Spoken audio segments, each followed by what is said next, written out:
Replacement of worn out part of machinery, expenditure for replacement, change करना, of worn out part of machinery. बेटा कोई part जल गया होगा, खराब हो गया होगा, ठीक है ना, वो पार्ट चेंज कर दिया हमने। जैसे प्रोजेक्टर का लेंस कई बार हो जाता है गड़बड़, 10-12 हज़ार मैं डलवा देता हूँ दूसरा। मैं बताऊँ उससे क्या होता है, उससे प्रोजेक्टर बहुत तेज दौड़ता है, उससे बच्चे ज़्यादा आए थे कोचिंग में, उससे मेरा किराया घट जाता है, उससे मेरी बिजली का, बताओ ऐसा कुछ होता है क्या? वो इतना ही दिखाता है जितना पहले दिखाता था ओरिजिनली। बात समझ रहे हो? तो अगर कोई पार्ट चेंज हुआ है तो देखो ना उस पार्ट के चेंज करने से क्या उसकी कैपेसिटी बढ़ी है। अगर नहीं बढ़ी है तो बेटा वो मेंटेनेंस का खर्चा है, मतलब रिवेन्यू। अगर कैपेसिटी बढ़ी है तो वो कैपिटल एक्सपेंडिचर। क्लियर? 2 नंबर का सवाल है बच्चों, 2 नंबर के क्वेश्चन आते हैं इसी पार्ट से। पूरे 30 नंबर का जो मैंने तुमसे वादा किया ना, 30 नंबर थ्योरी के बेसिक में से आते हैं। एक एक जगह बता रहा हूँ किस किस जगह से कैसे कैसे कितने कितने नंबर के क्वेश्चन आते हैं। और इसके बाद में बच्चा ऐसा कहा तो बताओ क्या रिपेयर है, it is part of maintenance cost. Next अगला क्वेश्चन बेटा, रिपेयर्स एंड वाइट वॉशिंग, पुताई, repairs and white washing for the first time on purchase of old building.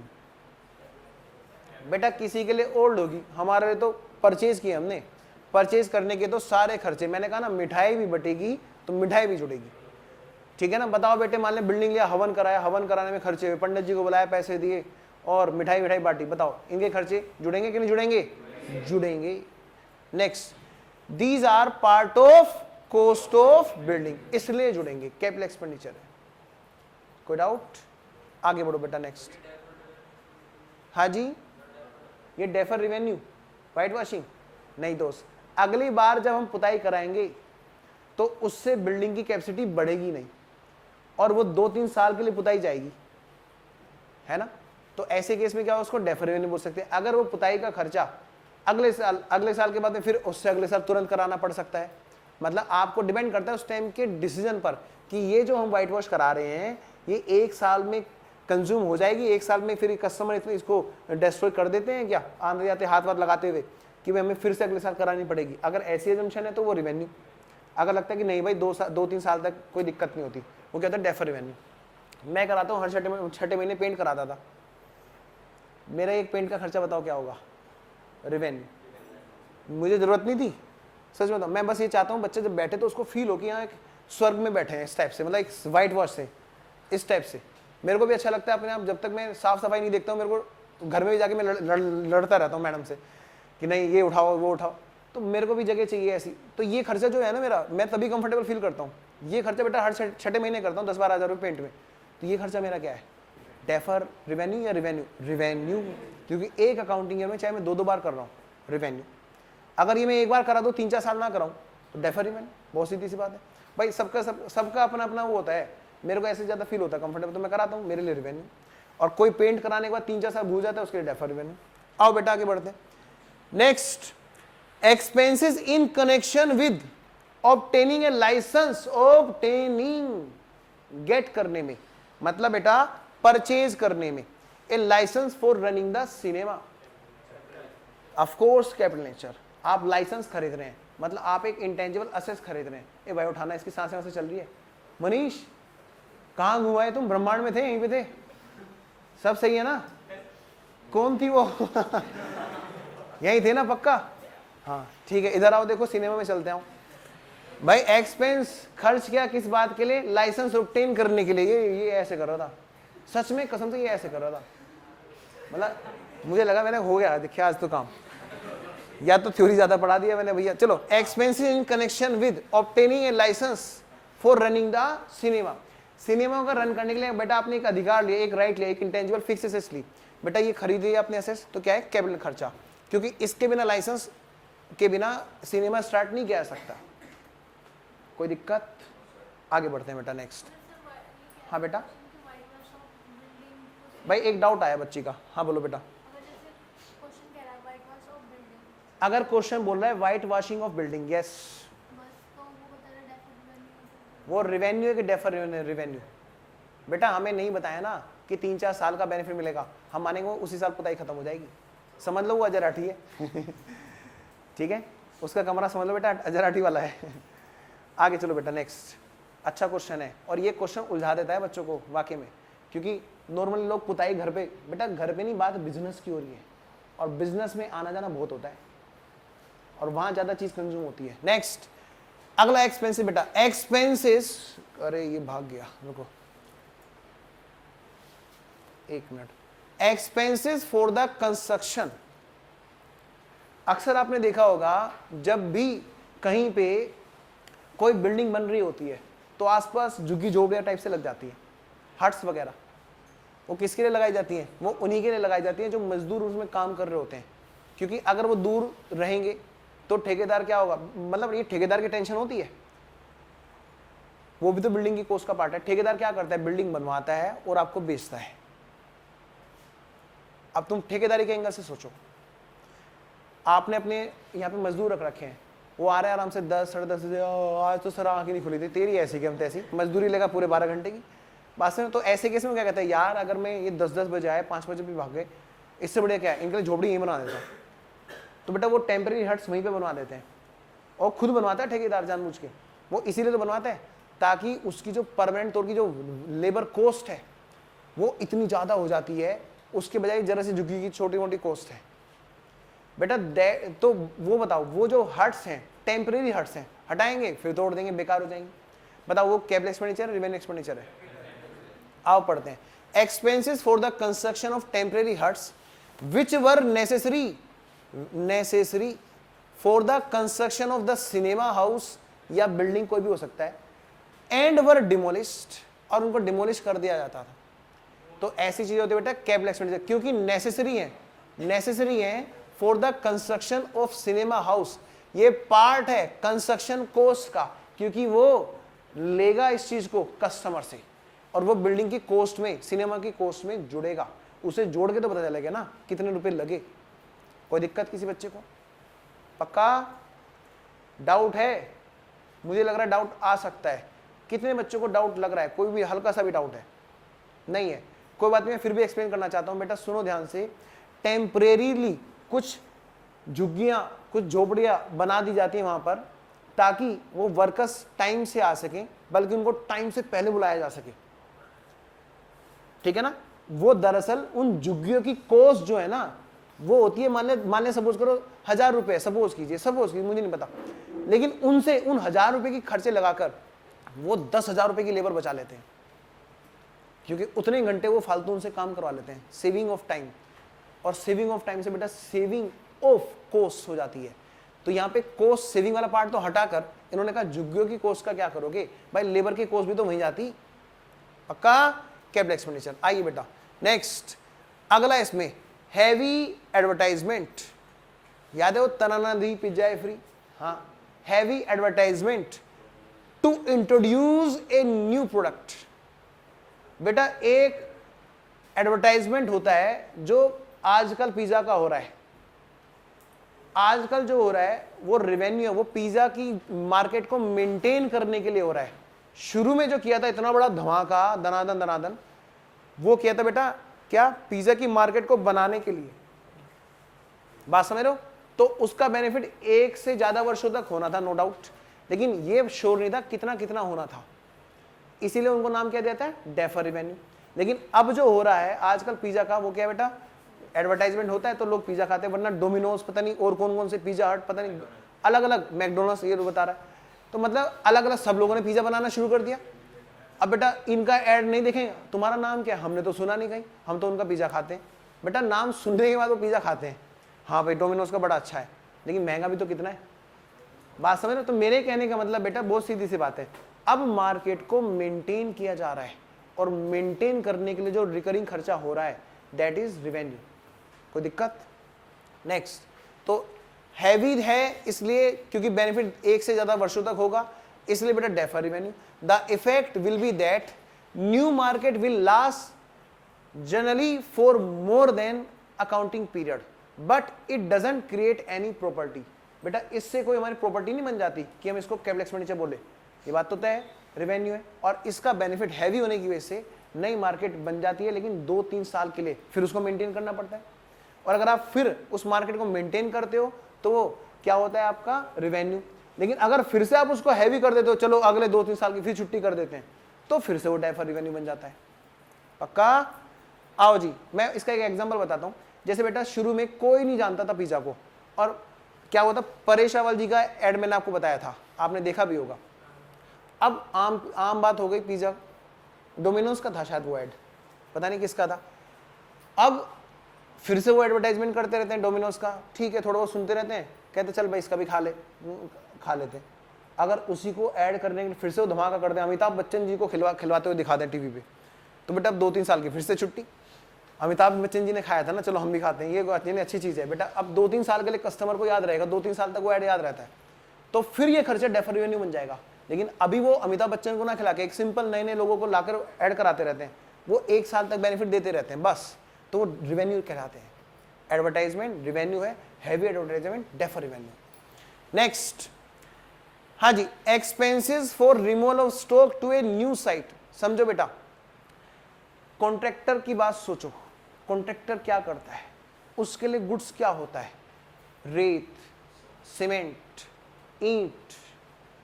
एक बिल्डिंग बनाई, बेच दिया, उसके लिए तो एक गुड्स है, रॉ मटेरियल है, रेत, सीमेंट, ईंटें वगैरह, उससे उसने डेवलप फिनिश गुड्स बनाया और बेच दिया। बेटा वो बचा हुआ स्टॉक वो लेकर चलता है नई जगह पर। अब बताओ बेटा, ये चीज अब अगली जगह लेके जाएगा, अब नई बिल्डिंग बनाएगा। अब मैं आपसे ये पूछ रहा हूं बेटा, ध्यान देना कि ये expenses for removal of stocks to a new site, ये रेवेन्यू है या कैपिटल है?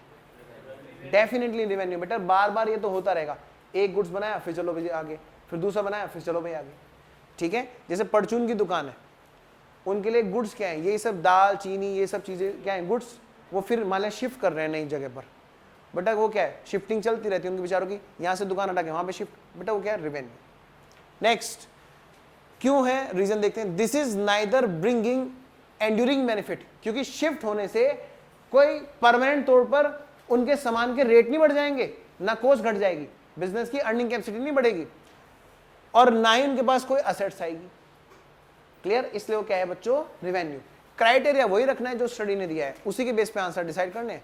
Rings and piston of an engine were change, get fuel efficiency, definitely capital.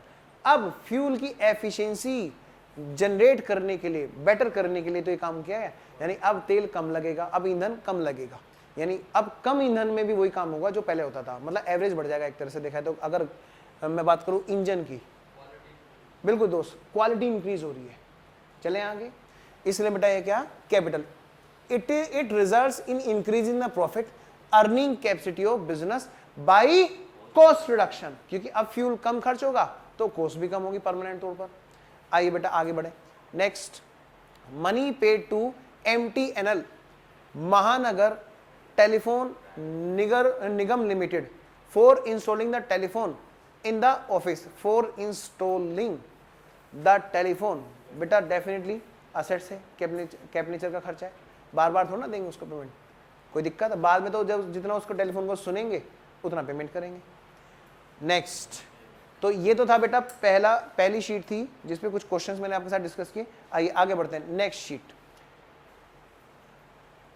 मैं थोड़ा जूम कर लेता हूं। सेकेंड हैंड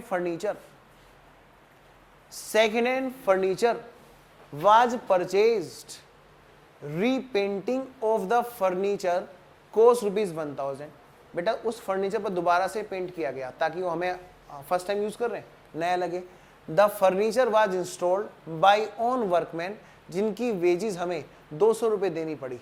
बोलो बेटा, ऑफकोर्स कैपिटल, क्योंकि such expense should be capitalized since without such expense furniture would not be available for use. Clear बच्चों? कोई डाउट है किसी को? आओ बेटा आगे बढ़े। नेक्स्ट, हाँ जी, expenses in connection with obtaining a license for running the cinema worth ₹20,000। ठीक है भाई, ये तो कैपिटल है, इसमें तो कोई डाउट नहीं, अभी आया था क्वेश्चन। अच्छा, during the course of the year cinema company was find ₹1000। बेटा during the course of the year हुआ क्या, ये फाइन जो है फाइन लगाया गया, उन्होंने कोई मिसकंडक्ट किया होगा, कोई किसी तरह की वायलेशन की होगी, उन पर 1000 रुपए का फाइन लगाया गया। रिन्यूअल फीस जो है 2000 रुपए खर्च की, अगले वाले की वो भी पे कर दी। बेटा तीनों क्वेश्चन एक साथ हैं, आपको बताना। बेटा बताओ 20,000 क्या है कैपिटल, 1000 रुपए क्या है, 1000 रुपए क्या है कैपिटल, तो है नहीं, कैपिटल तो है नहीं ना, इससे कोई एसेट्स आई, सरकार ने हमसे किसी बात के, किसी गिल्ट के, किसी अपराध के हमसे पैसे ले लिए 1000 रुपए, कोई रूल हमने ब्रेक किया होगा। अब बेटा 1000 रुपए ले लिए, बताओ बेटा ये तो रूल तो ब्रेक होना आम बात है, रेड लाइट क्रॉस होना आम बात है, वो कभी भी हो सकती है और इंटेंशनली नहीं की जाती। बेटा इसका मतलब क्या है, revenue. Next 2000 rupees next year के पे कर दिए, बोलो क्या ये डेफर है कि प्रीपेड है, प्रीपेड। अगर एग्जाम में क्वेश्चन में प्रीपेड ऑप्शन नहीं दे रखा है, दे रखा है डेफर, तो हम डेफर को सेलेक्ट कर लेंगे इस 2000 के लिए। क्लियर, डेफर और प्रीपेड में बहुत स्लिम सा डिफरेंस है अमाउंट की श्योरिटी का। प्रीपेड में पता होता है एग्जैक्ट कितना है, डेफर में पता नहीं होता, बस इतना तो डिफरेंस होता है। ठीक है, नेक्स्ट। हाँ जी बेटा बिल्कुल सही कह रहे हो, आप कह रहे हो रोज थोड़ा लगते हो, पर बेटा ये एक आम बात है, फाइन लगना एक डेली यूज का, मैं कह रहा हर बार नहीं लगते, लेकिन बिजनेस में बताओ इस फाइन से क्या कोई कैपेसिटी एनहेंस हुई, पहले तो मुझे बताओ। दूसरी बात, क्या ये फाइन इतना हैवी है कि हम कई साल तक रोते रहेंगे, इसलिए रिवेन्यू। हाँ जी बेटा, जैसे मैं अभी पहले एक बार आंसर पूरा बता दूं फिर लेता हूं डाउट। बेटा licence for running the cinema house is necessary, hence without that cinema can not be start. इसलिए बेटा वो क्या है, कॉस्ट शुड बी कैपिटलाइज, कोई दिक्कत, 20,000 की बात कंप्लीट। आइए, but the fine of ₹1000 in revenue expenditure, reason मैंने आपको बताया, इससे ये नहीं कि 2-3 साल तक सदमे में रहेंगे हम। दूसरी बात, इससे कोई असेस भी क्रिएट नहीं हुई, इसलिए वो क्या है, revenue. Next, the renewal fees for next year is also revenue expenditure but pertains to next year but belongs to next year, hence it is prepaid, और exact amount known 2000, इसलिए वो prepaid है। अगर exact नहीं पता होता तो defer होता। हाँ बेटा अब पूछो आप डाउट। जी जी, मैंने आपसे ये कहा है कि देखो ये डेफर तो है नहीं, लेकिन आपको एग्जाम में अगर ऑप्शन ही नहीं दे रखा है डेफर का और एग्जैक्ट अमाउंट सॉरी, आपको ऑप्शन ही नहीं दे रखा है प्रीपेड का, भाई प्रीपेड और डेफर दोनों दे रखे हैं 2000 रुपए के लिए, तो आप सेलेक्ट करोगे प्रीपेड, एग्जैक्ट अमाउंट नोन। लेकिन अगर ऑप्शन नहीं दे रखा है प्रीपेड का और बाकी सारे ऑप्शन में से एक ऑप्शन है डेफर का, नन ऑफ दीज। बेटा पता है क्या होता है, ये आपकी बात मेरे को बिल्कुल सही लगती है, नन ऑफ दीज को सेलेक्ट करो, चलो बिल्कुल सही है। लेकिन अगर नन ऑफ दीज भी नहीं है तब क्या सेलेक्ट करोगे, डेफर। पता क्या, ये डेफर में से ही निकल के बात समझ में आई है कि डेफर से प्रीपेड हम बना देते हैं, क्योंकि डेफर में एग्जैक्ट सेंस नहीं पता, अमाउंट नहीं पता, लेकिन प्रीपेड में एग्जैक्ट अमाउंट हमें पता है। ठीक है ना, तो अगर दोबारा बोलता हूं, अगर डेफर और प्रीपेड दोनों दे रखे हैं तो आंसर इज प्रीपेड। अगर नन ऑफ दी दे रखा, डेफर प्रीपेड नहीं दे रखा, डेफर और नन ऑफ दी दे रखे तो नन ऑफ दीज। अगर नन ऑफ दीज नहीं है और सिर्फ डेफर है वहां पर तो डेफर को सेलेक्ट कर लो, डन। हमें ना एक सेफ्टी भी लेके चलनी होती है। पूछो बेटा डाउट। अगर रेवेन्यू एक्सपेंस की अमाउंट बहुत ज्यादा है, नहीं बेटा, देखना है कि रेवेन्यू एक्सपेंस की चाहे ज्यादा हो चाहे कम हो, उससे बेनिफिट सेम ईयर में हो रहा है तो रेवेन्यू है, और अगर उससे बेनिफिट अगले वर्षों तक जा रहा है, वर्ष तक जा रहा है, बेटा वो डेफर है, डेफर रेवेन्यू है। क्लियर दोस्त, और कोई डाउट? पक्का खुल के डाउट पूछो बेटा, इससे ज्यादा क्वेश्चन ही सारे स्टडी के इलस्ट्रेशन है, ज्यादातर आपको इलस्ट्रेशन ना पढ़ना पड़े, इलस्ट्रेशन ना पढ़ना पड़े और क्वेश्चन ना पढ़ने पड़े, इसीलिए लेके आया हूं। नेक्स्ट, हाँ जी आगे बढ़ते हैं। Overhauling expenses, overhauling of the expenses of car engine to get better fuel efficiency. बेटा इसका तो नाम सुनते ही आपको पता लग गया, ठीक है ना, कैपिटल है, इसको तो समझाने की जरूरत भी नहीं। Next, inauguration expenses incurred for opening of a new unit in an existing business. हाँ जी बेटा बोलो, ये जो एक्सपेंस है, this expense may help to explore more customer, this expense is in the nature of revenue expenditure as the expenses may not generate any long term benefit to the business over more than one accounting period। बेटा देखो, जैसे suppose कीजिए मान लिया business की एक नई unit दूसरी जगह पर खोली गई, उससे क्या हुआ, उससे उसके इनोग्रेशन के खर्चे, मतलब कि जैसे होता है ना सेलिब्रिटी वगैरह बुलाते हैं, एडवर्टाइजमेंट टाइप के खर्चे होते हैं, तो वो खर्चे क्या उससे वो यूनिट ज़्यादा प्रोडक्शन करने लगेगी? इसीलिए बेटा उनको हम बोलते हैं वो एडवर्टाइजमेंट का खर्चा है, बस रेवेन्यू नीचे माना जाएगा। कोई दिक्कत? मैं ये कह रहा हूँ जैसे सेलिब्रिटी वगैरह को बुला लेते हैं या किसी फेमस पर्सन को बुला लेते हैं, तो ऐसे केस में क्या होता है, कुछ नहीं एक एडवर्टाइजमेंट हो जाता है, बिजनेस तो चलेगा अपने दम पे। मैं यहाँ पर दुनिया भर के कभी विपाशा बसु या किसी ऐसे उसको बुला लूँ, उससे क्या होगा, एक बार भीड़ लग जाएगी, बस चलेगा तो अपने दम पे ही ना, रिजल्ट के दम पे। तो बेटा ऐसा खर्चा जो होता है इनोग्रेशन, वो सिर्फ एक बार बुलाने के लिए होता है, एक बार बुलाने के लिए, क्लियर? तो उसमें क्या होगा, उससे सिर्फ एक बार कस्टमर आएंगे, घूम जाएंगे बस। अगर आपकी क्वालिटी में दम होगा तो आप रन कर पाओगे, तो वो खर्चा रेवेन्यू होता है। हाँ जी घुलने दे बेटा, नई यूनिट है ना, नई यूनिट के खोलने के खर्चे कैपिटल हैं, लेकिन उसके इनोग्रेशन के खर्चे क्या हैं? बात समझिए ना, मैं इनोग्रेशन की बात कर रहा हूं। एक मिनट, हाँ हाँ बेटा उद्घाटन के खर्चे बिल्कुल सही कह रहे हो भाई, बातें नहीं, कैपिटल होना चाहिए बेटा। पता क्या होता है, आप लोग सोच रहे हो कि नई यूनिट बेटा हम खरीद नहीं रहे हैं किसी से, हम अपने बिजनेस को एक्सटेंड कर रहे हैं। आप ये समझ लो, आप ये समझ लो, मान ले यहां पर, मान लें यहीं पर हम चीजें ना कुछ एनहेंस इस तरह का कर दें नई यूनिट। वैसे बेटे जैसे ये कैपेसिटी थी, हमारी कैपेसिटी इतनी थी, हमने कुर्सियां पहले आगे डाल रखी थी 20 चेयर्स, हमने नई यूनिट इसी में जोड़ते चले गए, क्या फायदा हुआ? कैपेसिटी थोड़ा ना बड़ी, कैपेसिटी तो हमारी पहले से थी ना, बस हम उसको यूज अप कर रहे हैं।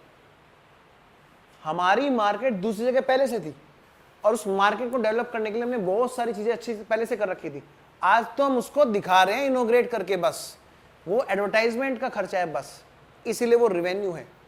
मैं मानता हूं कई बच्चों के मन में आवाज आती है नई यूनिट सर, नई unit.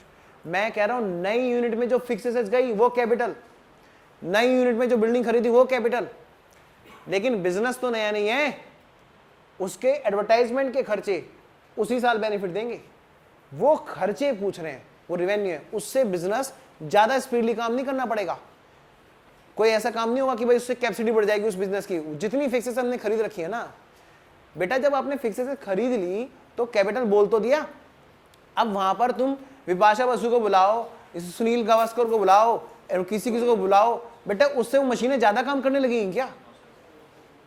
Inauguration is just for taking one time customer, बस आपकी कैपेसिटी तो वो है ना मशीनें। कोई डाउट किसी को? हाँ पूछो बेटा। नहीं सुन मैं, गुड, मुझे ऐसा अच्छा लगा, नहीं सुन मैं तुरंत बोलो बेटा। बहुत सिंपल सी बात है, आप ही बताओ सपोज कीजिए मान लें मैं अपनी कोचिंग को अलग लेके जाता हूं, मान लें सपोज करो जैसे रिकॉर्डिंग हम इसी पर्पज से करा रहे हैं, कई जगह पे डिमांड लगती है कि भाई आप यहाँ पे आके पढ़ाओ, हम खुद तो जा नहीं सकते और ना हमारे में इतना दम कि भाई हम यहाँ पे इतना लाखों का इन्वेस्टमेंट करके सेटेलाइट ले जाएं, तो हमने रिकॉर्डिंग करानी शुरू कर दी। रिकॉर्डिंग में पैसा इन्वेस्ट है, सपोज कीजिए हम दूसरी प्रीमिसेस लेते हैं, बताओ मान लें हम बिल्डिंग खरीदते हैं, बताओ वो क्या होगी हमारी? कैपिटल। हम वहाँ पे चेयर खरीदते हैं, एसी खरीदते हैं, वो क्या होंगे हमारे? कैपिटल। क्लास तो हम ही पढ़ा रहे हैं ना। अब मैं ये कह रहा हूँ वहाँ पे जाके वो रिकॉर्डिंग चला दी तो क्लास में बच्चे पढ़ रहे हैं, ठीक है, मैंने सोचा यार रिकॉर्डिंग तो चला दी, 2-4 बच्चे आ रहे हैं, ठीक है ना, लेकिन कैपेसिटी मेरी 20 बच्चों को बिठाने की है वहाँ पे रिकॉर्डिंग में, या 100 बच्चों को बिठाने की है। मैं सोचा एक काम करता हूँ, एडवर्टाइजमेंट करता हूँ थोड़ा सा एडवर्टाइजमेंट। अब क्योंकि वो एडवर्टाइजमेंट नई चीज का कर रहा हूँ, नई यूनिट का कर रहा हूँ, बिजनेस नया नहीं है, नाम उन्होंने पहले से सुना था, चाहते थे लेकिन हम आ नहीं पा रहे, ऐसा हुआ है कई जगह पर, हम नाम नहीं लेंगे उस जगह। अब उस केस में मैंने सोचा चलो भाई एक काम करता हूँ, किसी फेमस पर्सन को बुला लेता हूँ जिससे पता चले कहाँ है, अंशु क्लासेस में, तो उन्हें लगेगा अच्छा अंशु क्लासेस यहाँ पे आ गई, बेटा तो ऐसे केस में उससे क्या होगा, क्या वो कुर्सियां ज्यादा बढ़ जाएंगी या वहां की फीस बढ़ जाएगी? फीस तो वही रहेगी ना, पर मंथ का रेंट भी वही रहेगा। फर्क सिर्फ इतना होगा जितनी कैपेसिटी थी वो यूज हो जाएगी, बस उससे ज्यादा नहीं होगी। एक मिनट बताओ, है ना? और मैं ये कह रहा हूं एक बोतल है बेटा, एक बोतल है, उसमें जितना पानी आ सकता है उतना ही तो आ सकता है ना। उसका एडवर्टाइजमेंट करने से वो बोतल का साइज थोड़ा बढ़ जाएगा, उसमें थोड़ा पानी है, आप खर्चा करके उस बोतल में बस पूरा पानी भर सकते हो, बस that is revenue. But if you raise the size of बोतल देन इट इज कैपिटल। बात समझ रहे हो? क्लियर है दोस्त? मैं ये कह रहा हूं वो कैपेसिटी पूरी यूज होनी शुरू हो जाएगी, बस कैपेसिटी बढ़ेगी नहीं। ये जो आपने नई यूनिट बनाई है, नई यूनिट खरीदने का खर्चा कैपिटल, लेकिन उस यूनिट को भरने का खर्चा रेवेन्यू। उससे आप यूनिट की कैपेसिटी नहीं बढ़ा रहे हो। बहुत मजेदार कॉन्सेप्ट है ये, सच बताऊं मुझे बड़ा मन लगता है इस चीज पे डिस्कस करते हुए कि हाँ बच्चे ना गहराई से इस चीज को पूछते रहते हैं। किसी और बच्चे को डाउट है ना बेटा, पूरा एंटरटेन करूंगा इस चीज को, डाउट को, कोई दिक्कत नहीं। कोई है वो जिसको डाउट है? बस मैं इसको लास्ट में पैक करता हूं इस डाउट को फटाफट से। बेटा 2 गिलास हैं, गिलास खरीदने के पैसे कैपिटल, ठीक है ना? एक गिलास से सपोज करो, एक गिलास है, खरीदने के पैसे कैपिटल, उस गिलास में दूध भरते रहो पीते रहो, दैट इज रेवेन्यू। दूसरा गिलास आपने खरीदा, कैपिटल एक्सपेंस, उसमें जरा सा दूध है, आपने खर्चे किए और दूध से वो गिलास पूरा भर दिया, still these expense are revenue. But if you expense and raise the size of गिलास then it is capital. Capacity नहीं बढ़ी, कैपेसिटी यूज हुई है। नेक्स्ट, हाँ जी बेटा। बेटा मोर कस्टमर बट कैपेसिटी नहीं एनहेंस हुई, more customer up to capacity. बाबू बेटा जैसे मैं यहाँ की बात करता हूँ, यहाँ पे कितनी कुर्सियां, आपने तो आप नहीं थे पहले, यहाँ पे 80 बच्चे तक हम बिठाते थे। जावे तुम तो थे शायद, उस देखा था 77-80 स्टूडेंट हम यहाँ बिठा देते, पतली पतली चेयर्स लाके। अब हम जो है ना, शायद पता नहीं क्या वजह ऐसी रही, क्योंकि मैडम पढ़ाती थी मेरे साथ में तब उस टाइम पे, तो हम लोग खूब एनर्जेटिकली डाउट भी लेते थे। थोड़ा सा बेबी की वजह से वो अभी नहीं पढ़ा पा रही यहाँ पे। तो मैं सिर्फ एक चीज़ कह रहा हूँ, कैपेसिटी तो है ना यहाँ पे बैठने की। मैं अगर कोई खर्चा करता हूँ, कोई भी चीज़ खर्चा करता हूँ, या हो सकता है मैडम फिर से पढ़ाने आ जाएं और हम लोग फिर सुबह से शाम तक खूब मेहनत करें, बच्चों के साथ डाउट लें, क्या पता कस्टमर और ज़्यादा खुश हो जाए और कैपेसिटी वो पूरी यूज होनी शुरू हो जाए। That expense will raise the customer up to the capacity, but that expense will not raise your capacity. बेटा अगर मैं यहाँ पे कोई हैवी एडवर्टाइजमेंट के तौर पर किसी फेमस पर्सन को बुला लेता हूँ बेटा, तो उससे क्या होगा, मैक्सिमम टू मैक्सिमम यही तो हो सकता है, ये सारी सीटें फुल हो जाएंगी, बस वो खर्चा यहाँ की नंबर ऑफ सीट्स को बढ़ा नहीं देगा, जितनी आ सकती हैं उतनी आ पाएंगी। ये कहना चाहता हूं मैं। क्लियर?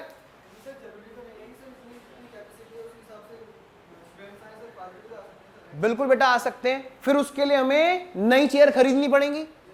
आपने देखा चेयर यहां पे रखी रहती है, up to that feeling it is revenue, but beyond that if we have to purchase new chairs, new building or new setup, then it will be called capital. आओ बेटा नेक्स्ट, बहुत अच्छे लेवल का डाउट होता है इस पर, खैर come to the point. Compensation 2.5 lakh रुपए का, सॉरी 2.5 करोड़ का पेड किया वर्कर्स को who opted for voluntary retrenchment. ये वॉल्यूंटरी रिट्रेंचमेंट ये क्या होता है भाई? हाँ वॉल्यूंटरी रिटायरमेंट, एक वर्ड है रिट्रेंचमेंट, एक होता है वॉल्यूंटरी। बेटा दोनों कॉन्ट्राडिक्टरी होते हैं, जानबूझ के मैंने यहाँ पे इसलिए बोला कि रिट्रेंचमेंट सोचते हैं अरे मिसमेंट हो गया तो रिटायरमेंट होगा। बात समझ रहे हो? बच्चा क्या करता है, अपने को ये नहीं सोचता कि मैं गलत आंसर दे रहा हूँ, नहीं वो सोचते हैं नहीं मैं सही दे के आया, तो रिटायरमेंट गलत लिखा हुआ था, रिटायरमेंट था, और जो बेचारा दे रहा था आंसर उसको कंफ्यूज कर दिया। सीधी सी बात है। वॉल्यूंटरी मतलब अपनी मर्जी से, मैं आया था दिल्ली से अपनी मर्जी से आया था, कुछ को ऐसा था जो धक्का देके निकाला था भागो यहां से, उनको बोलते हैं रिट्रेंचमेंट। अगर कंपनी से, जैसे बेटा अभी रिसेशन आया था ना, तो कंपनी ने क्या किया था, भगाओ भगाओ भागो भागो, ठीक है ना, उसको क्या बोलते हैं बेटा, रिट्रेंचमेंट। उनको कंपनसेशन दिया गया था, 1-2 महीने की सैलरी पकड़ और भैया कहीं और जाके देख, 1-2 महीने लगेंगे ना तेरे को जॉब ढूंढने में, हम क्यों गले में तेरे को डाले रखें 12 महीने के लिए, यहाँ पे बिजनेस तो है नहीं। तो आदमी बिजनेस सोचता है कि 12 महीने की सैलरी के बजाय इसको 2 महीने की सैलरी देके चलता करो। ये भी सोचेगा मेरे को बिना काम करे सैलरी मिल गई। रिट्रेंच, धक्का दे रहे हैं बेटा, उसमें कंपनसेशन कर रहे हैं। उसका फायदा आगे के पीरियड्स में होता है बेटा, होता है। मैं तो 1-2 महीने की बात बता रहा हूं, ये चीज 1-2 साल की होती है। क्लियर? 1-2 अकाउंटिंग पीरियड की होती है। बात समझ रहे हो? उसको बोलते हैं बेटा डेफर रेवेन्यू। अच्छा मैं बताता हूं एक चीज, रिट्रेंच कर दिया, कंपनसेशन दे दिया, या उसको मर्जी से ऑप्ट कराया। कई बार क्या होता है रिटायरमेंट में, रिटायरमेंट की एज से पहले लोग रिटायरमेंट ले लेते हैं। ये तो सुना होगा आपने। मान लिया किसी का सपोज कीजिए 60 साल में रिटायरमेंट ड्यू बनता है, सपोज कीजिए, मुझे नहीं पता, सपोज कीजिए, और उसको ऑप्शन देते हैं। कंपनी देखती है कि बस बहुत घिस लिया इसे, अब 55 साल का हो रहा है, 5 साल तक और हमारी जान खाएगा, काम कुछ है नहीं ऑफिस में, 5 साल तक हम इसको 50,000 रुपये महीने के हिसाब से 12 60 3 कितने 50,000 12 5 60 6 5 30 लाख रुपए देंगे। एक काम करते हैं, इसको बुलाते हैं, 10 लाख रुपए देके इसको चलता करते हैं। हाँ भाई बता, आज जाना चाहता तो बता, हम तेरे को 10 लाख रुपए देके छुट्टी कर सकते हैं। उसको दिख रहा है ना आगे के 20 लाख कंपनी को। बात में समझ रहे हो? ऐसा कंपनसेशन 2 साल, 1 से ज्यादा अकाउंटिंग ईयर तक बेनिफिट देगा कि नहीं देगा? बोलो। तो ऐसा कंपनसेशन 2.5 करोड़ का पेड किया बेटा वर्कर्स को। किस बात के लिए? अपनी मर्जी से रिटायर हो जाओ टाइम से पहले, प्लीज अपनी मर्जी से रिटायर हो जाओ टाइम से पहले। क्यों करेगी कंपनी? बेवकूफ थोड़ा है, वो प्री प्लान रहती है। वो देखती है कि अब एज पर लो में इसको निकाल नहीं सकती इतने पीरियड से पहले कंपनी। क्लियर? तो वो उनको ऑप्शन देती है, लेकिन ये अपनी मर्जी से जाना चाहे तो लो मना नहीं करेगा। और मेरे को फ्यूचर के बेनिफिट देखने हैं बेटा। ऐसे केस में बेनिफिट 1 से ज्यादा अकाउंटिंग ईयर तक होता है। इसी को हम बोलते हैं defer revenue. The amount paid to workers on voluntary retirement is nature of revenue expenditure, but since the magnitude of the amount of expenditure is very significant, it may be better to defer it over the future years. कोई दिक्कत? हाँ जी, prepaid क्यों भाई? Prepaid, वाह, prepaid का मतलब तो यह है अगले वर्ष हमारी लायबिलिटी है और हमने एडवांस में दे रखी है। बेटा जब वो चला जाएगा तो क्या अगले वर्ष में वो लायबिलिटी बनेगा हमारी? Doubt clear? एक बच्चा पूछ रहा था ये कि सर इसको प्रीपेड क्यों नहीं बोला गया? बेटा प्रीपेड इसलिए नहीं बोला गया, रीजन है उसका, क्योंकि यहां पर अगले वर्ष वो हमारी लायबिलिटी है नहीं। प्रीपेड में क्या होता है, अगले वर्ष लायबिलिटी होती है और एग्जैक्ट अमाउंट कितनी कम होनी होती है ये पता होता है। यहां पर डेफर क्यों बोला गया? रीजन? हाँ जी बेटा, अमाउंट तो यहां पता है, लेकिन सुनो मेरी बात, इससे हमें पता नहीं है कि वो अगले वर्ष कितने रुपए तक का लॉस, सिर्फ सैलरी एक लॉस होती है क्या? बिजनेस में चाय पानी भी चीजें होती हैं, पार्टियां भी होती हैं, कई सारी चीजें होती हैं, कई गिफ्ट्स होते हैं जो एम्प्लॉइज को दिए जाते हैं। ना रहेगा बांस ना बजेगी बांसुरी। अब पता नहीं वो बांसुरी कितनी बजनी थी। बात समझ में आई? आगे चलो, नेक्स्ट देखो बेटा, ट्रेवलिंग एक्सपेंसिव, बेटा घूमने के खर्चे, बेटा घूमने के खर्चे of the director on trips abroad. भाई कोई डाउट है क्या? आवाज नहीं आनी चाहिए फिर ऐसे। देखो क्या कहते हैं, ट्रेवलिंग एक्सपेंसिव बेटा घूमने के खर्चे किस बात के? ऑफ द डायरेक्टर के, ऑन ट्रिप्स एब्रोड, ठीक है गया था, for purchase of capital assets, fix assets. बताओ बेटे, हाँ घूमना बोल ही तो रहे हैं, कभी कोई बिजनेस घूमने के खर्चे अलाउ करेगा? नहीं, वो हमेशा बिजनेस के पर्पज से जाता है खर्चा, उसी को बोलते हैं ट्रेवलिंग एक्सपेंस। बेटा ये असेट्स के कॉस्ट में जुड़ जाएंगे क्योंकि बिना इनके असेट्स नहीं आ सकती थी। कोई दिक्कत? इसलिए क्या है, कैपिटल एक्सपेंस। अगर डेटर से पेमेंट लेने जाता तो बोलो बेटा रेवेन्यू, क्योंकि उससे ना तो अर्निंग कैपेसिटी बढ़ती। क्लियर? आगे चलो बेटा, next, amount received from debtor during the year. बोलो बेटे पैसे का आना, ये रिसीट्स है और ये फिक्स एसेट से नहीं आ रहा, लॉन्ग टर्म इन्वेस्टमेंट से नहीं आ रहा, बाकी सारा रेवेन्यू। क्यों? रीजन दे दिया कि भाई रिकरिंग नेचर है और पार्ट ऑफ बिजनेस है और इससे कोई फ्यूचर में एफिशिएंसी नहीं बढ़ रही। नेक्स्ट, हाँ जी, expenses on demolition of building to construct a bigger building on the same site. बेटा इससे कैपेसिटी बढ़ेगी, इससे कैपेसिटी बढ़ेगी, इसलिए ये कैपिटल नेचर है। किसी बच्चे को कोई दिक्कत? हाँ जी बेटा, दिक्कत है? सुनो मेरी बात बेटा, एक बिल्डिंग बनी हुई है जैसे क्या होता है, इसका बहुत अच्छा एग्जांपल देता हूं आपको, मजा आ जाएगा। बेटा आप देखोगे गाजियाबाद में ये एक ट्रेंड चल पड़ा है, जीडीए में बिल्डिंग ले लेते हैं, जीडीए वाले बना के देते हैं पतली पतली सी दीवारें, नींव भी छोटी छोटी सी होती हैं, और लोग चाहते हैं उसमें बिल्डिंग खड़ी करना ताकि वो किराए के पर्पज से रेवेन्यू जनरेशन कर सकें।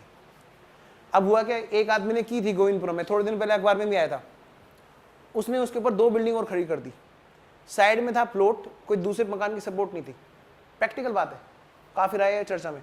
अब क्या हुआ बेटा, उस केस में वो बिल्डिंग एक तरफ को झुकने लगी और वो मकान डिमोलिश करना ही पड़ना था, करना ही था वो। अब उसमें क्या हुआ बेटा, वो रेवेन्यू जनरेशन के पर्पज से खड़ा करना चाहता था, लेकिन समझदारी क्या थी कि नीचे से फिर सारी चीज को हटाए और जीरो से नींव अच्छी लेकर तब बिल्डिंग ऊपर जनरेट करना शुरू करे। अगर कोई समझदारी नहीं दिखाएगा तो फिर ऐसे काम होंगे। अब बेटा ऐसे केस में चलो अब समझदार इंसानों की बात करते हैं, क्या करेंगे बताओ, जो बना बनाया है उसको हटाओ, डिमोलिश करो। बेटा तोड़ने के खर्चे, फिर दोबारा से नींव डाली, फिर दोबारा से बिल्डिंग बनाई और ऊंची बिल्डिंग उठा ली और किराए पे चढ़ा दी रेवेन्यू जनरेशन पर्पज से। बोलो बेटे तोड़ने के खर्चे जुड़ेंगे कि नहीं जुड़ेंगे एसएससी कोर्स में? Yes, because of such expense the revenue capacity has been enhanced. बताओ क्लियर? देखो कितना अच्छा एग्जांपल आपके सामने अभी भी जीडीए का है। और सुनो, एग्जाम का इस बार का एक क्वेश्चन था, उसमें यही सबसे बड़ा क्रिटिकल पॉइंट था जो मैं आपसे कह रहा था ना कि आपको मैं एग्जाम का एक क्वेश्चन बताऊंगा, नेट पे देख लेना, अभी नहीं तो बता दूंगा, मैं कल बता दूंगा। उसमें यही था बेटा, एक मशीन है जो कहीं से लेके आ रहे थे।